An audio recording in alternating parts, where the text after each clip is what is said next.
Abundant life, and today I wanted to give you a little blurb about the heart chakra. So this is kind of like the most important piece we can work in when we're doing healing work, self-healing work. So what does it look like? What happens when the heart chakra is closed? How does the heart chakra even get closed, and what are the benefits of opening it up? Well, let me first start by saying that when I'm talking about the heart chakra and healing, this is not a type of healing that you can do just by, holding pink stones over your heart or chanting. It's a work that's got to be done at the level of the nervous system, because the chakras are basically circuits in the body. And what can happen is, in our adapting and coping mechanisms that we create as children, we can actually kind of skip the circuit or jump over the circuit so that we don't have to use the circuit anymore. So what that looks like is, when the heart chakra is closed down, we have trouble receiving. The heart chakra is a very relational chakra, meaning it's where we reach out into the world, and it's also where we receive the world, where we receive love, where we reach out for love, acceptance, and approval, and where we receive love, acceptance, and approval, not just from other people, but also from ourselves. Okay?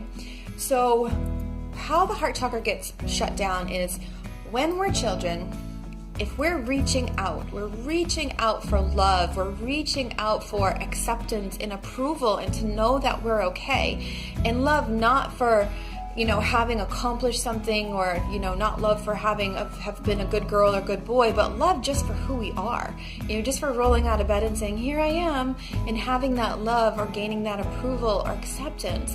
When we reach out and get denied or ignored or judged, or we just don't get it for whatever reason, it becomes so painful that we shut down the heart chakra. We shut down, and in the little kid's head, it calculates as, that's really painful, and it's just going to be easier and less painful if I just stop asking altogether, because getting denied and reaching out to nothingness is too much for me.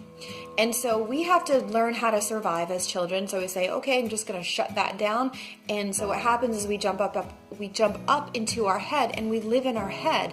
So we stop feeling, and instead we live in the head. Then we work to earn. We work to deserve, because that's the only way that's like the next step that our consciousness knows to get things, right? So we become a good girl, a good boy. We become a super achiever. We start working really hard and just relentlessly going and working and going and working and going and working and achieving.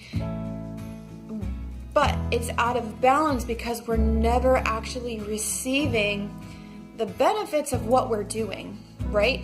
We can work our entire lives and work really hard, but it's like then we just don't necessarily have that level of satisfaction that we thought we would get from having it. And maybe it didn't show up in the form of money, like we worked our asses off our whole life and like have nothing to show for it kind of thing. Or maybe we have a lot of stuff to show for it, but we're like, I still don't feel fulfilled. I just feel empty still. Or it can also look like not being able to receive love. Someone could be showering you with love, but you're just not able to receive it. And it's like you almost kind of reject it. Someone can be giving you compliments, and you're like, yeah, whatever. You're just not able to receive it, right? Like I said, we can have all kinds of stuff, houses and money and free time, but still not feel fulfilled because it's not getting in, basically. It's like, imagine you were hungry and someone dumped food all over your body, but you weren't able to eat it.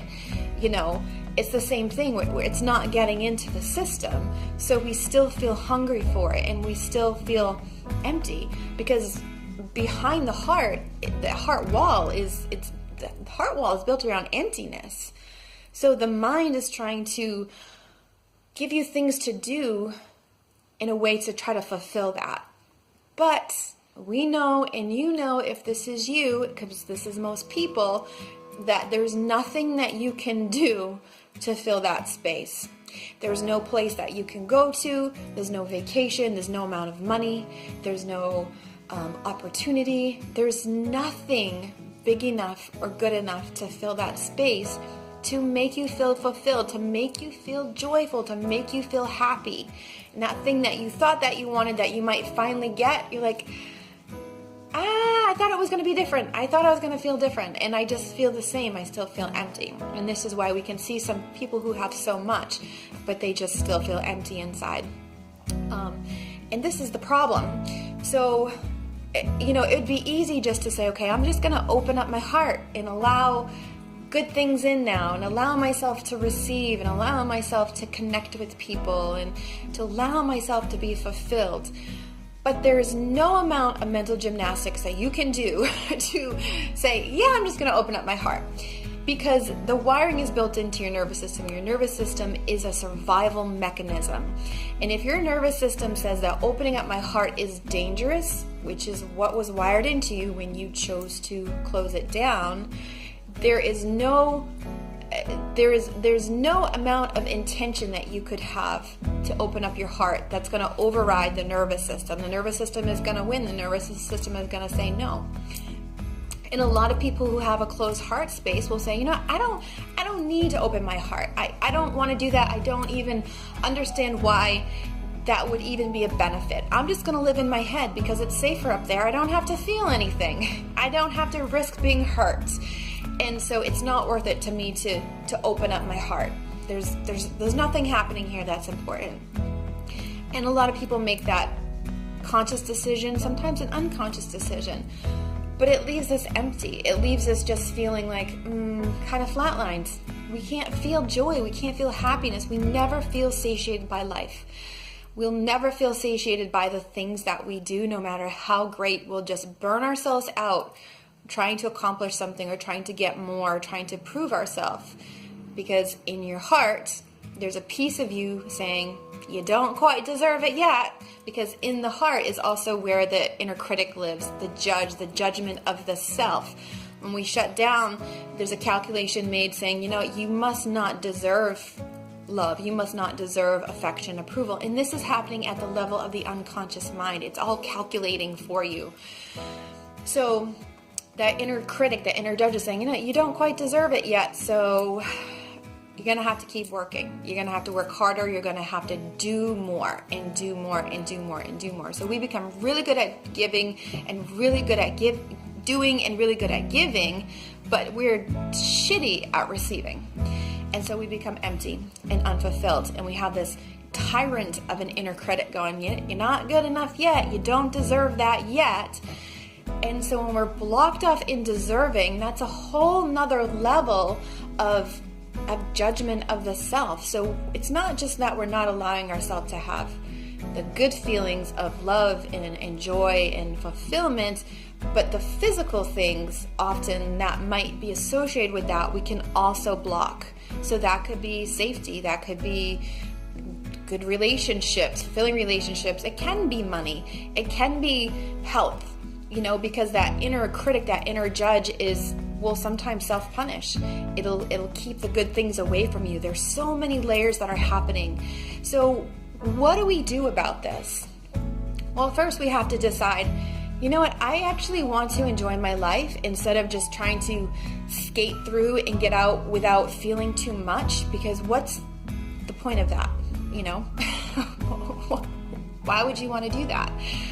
But we all have to make our own decision. So if we want to heal, first we have to start to heal the nervous system, heal the parts of us that are judging ourselves. So that's when we go into the shadow work, and the shadow work is a whole nother video, but those are the parts of ourselves that are basically unacceptable to us, that keep us driving and judging ourselves and ridiculing ourselves and self-punishing ourselves. Then we have to go into the aspects of ourselves that caused us to shut ourselves down in the first place.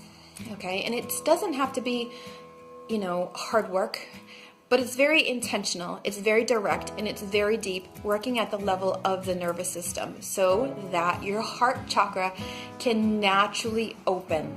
It can naturally open. And not saying sometimes you don't get to shut it down when you just need to shut it down for a while, but you're also going to be able to let it come open. And there is such a strength that comes with having what we call a vulnerable heart. There's so much strength in vulnerability. And the idea of being vulnerable is horrifying for some people. And again, until we do the healing work, there's no amount of mental gymnastics that you can do to just decide I'm just going to let myself be vulnerable and, let people into my space and let myself receive and love myself. It's not going to happen. We've got to do the healing work to facilitate this in happening. But when you have an open heart, there's something so amazing that happens to your energy. Because one, you actually begin to embody yourself and see yourself with so much compassion and so much sacredness. It's like really embodying your whole sacred self, which to most can be like, no, not me. You've got the wrong person. I'm just, I'm a terrible person, or I'm not deserving of that. We can start to, that can start to trigger so many stories. But we actually begin to be the embodiment of that. And it's something that I can't explain to you. It's something that you have to experience. The level of healing and the level of grief that has to be released from the body that's underneath all those levels. It's deep healing. I will tell you, it is deep, it is profound. But this level, working at the heart chakra, will give you the most profound shift in your life. And it will change who you are. People will see you different. They'll be like, what happened to you? Jeez, you just have a glow about you. People will respond to you differently. You attract different people into your life. Your body starts to heal. Things in your life that you wanted actually get to show up for you.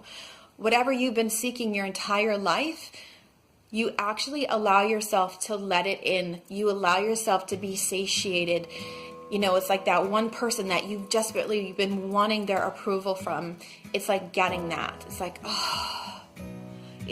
not to say that's what you specifically want, but it's that level of deep satisfaction that we get. So this is so important to healing for yourself and for your life. Right?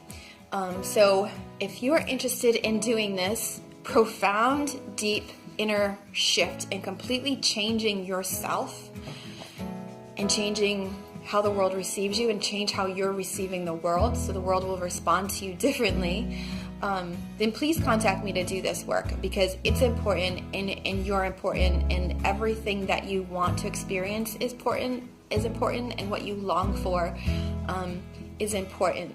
So do get on the phone, set up a free consult. I can explain it more to you and see how it will work for you. And I can answer any questions that you have. So the information is somewhere on this page, above or below, depending on where you're catching this video. Website www.kellymleby.com, and I look forward to being your coach through this process and helping you heal in this deeply, deeply transformative way, because you deserve it. Okay? Love you guys. Bye.